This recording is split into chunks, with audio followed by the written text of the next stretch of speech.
Hello दोस्तों, ये है मिस्टर एंड मिसेस शर्मा। दोनों अच्छी कंपनीज़ में जॉब करते हैं और दोनों को ही अपनी अपनी कंपनी से एचआरए मिलता है एज़ पार्ट ऑफ सैलरी।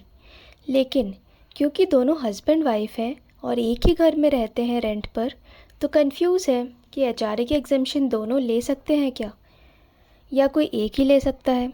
इसी कन्फ्यूजन को लेकर वो मिराकुलस टैक्सेस आए हैं। तो हमने मिस्टर एंड मिसेस शर्मा के लिए एक प्रेजेंटेशन तैयार की और उन्हें कुछ इस तरह सब कुछ समझाया। आप भी देखिए। क्वेश्चन ये था कि क्या हस्बैंड एंड वाइफ दोनों सेम हाउस के लिए हाउस रेंट अलाउंस पर एग्जेम्पशन क्लेम कर सकते हैं। इसका आंसर है हाँ, कर सकते हैं, यदि दोनों अपनी अपनी कंपनी से एचआरए रिसीव कर रहे हों और दोनों मिलकर रेंट पे कर रहे हों।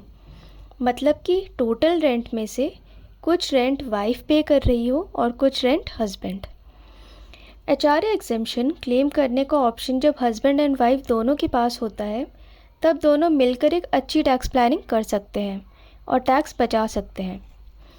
पर अब एक और सवाल यहाँ आता है कि दोनों कितना कितना एचआरए क्लेम कर सकते हैं एग्जेम्पशन के लिए। इसको कैलकुलेट करने के लिए हमने 3 कंडीशंस कंसीडर की हैं और उनके लिए बेस्ट पॉसिबल सॉल्यूशन बताया है।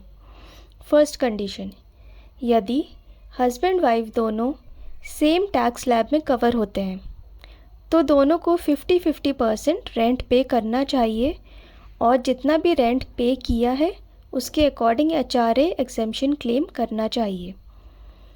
सेकंड कंडीशन, यदि हस्बैंड वाइफ दोनों में से कोई एक हायर टैक्स स्लैब में कवर होता है तो जो हायर टैक्स स्लैब में आता है उसको ज़्यादा रेंट पे करना चाहिए और दूसरे को कम, और फिर जितना भी रेंट पे किया है दोनों ने इंडिविजुअली उस प्रपोर्शन में एचआरए एग्जेम्पशन क्लेम करना चाहिए।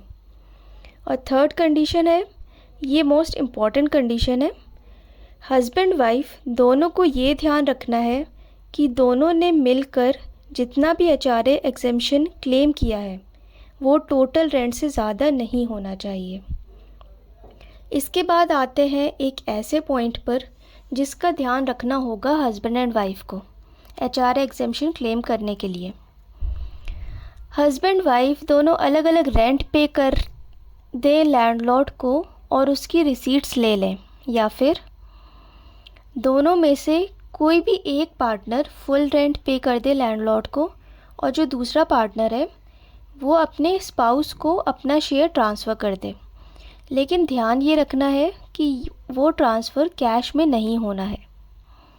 ऑनलाइन पेमेंट या चेक कुछ भी चल जाएगा, लेकिन कैश पेमेंट नहीं होनी चाहिए, ताकि उसका एक प्रूफ रहे कि अदर पार्टनर ने भी रेंट पे किया है और फेक एचआरए क्लेम नहीं कर रहा है वो।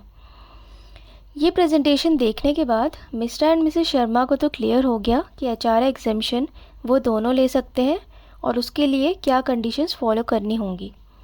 आपको भी समझ आ गया हो तो लाइक, शेयर और कमेंट करें और चैनल को सब्सक्राइब करें। Thanks for watching.